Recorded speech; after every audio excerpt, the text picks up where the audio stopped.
Tojikistondagi akalar ko'mir kotyol, elektr kotyoldan umuman endi foydalanmaysizlar. Teploy nasos qo'yib isitish va sovutish sistemalarini tashkillashtirib beramiz.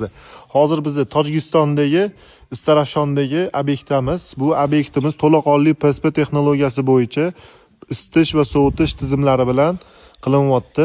Bu joyda teploy nasos qo'yamiz. Basseyn suvi teploy nasos orqali qiziydi.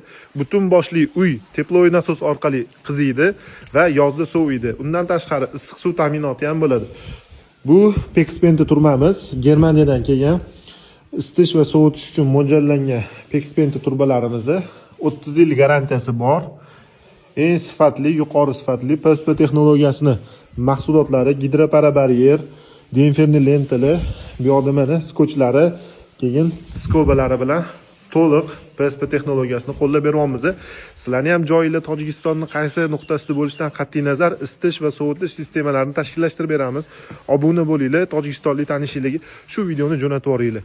O'zbekiston, Tojikiston, Qirg'iziston, Qozog'istonni o'z faoliyatlarimizdan ko'rsatamiz. Salomat bo'linglar.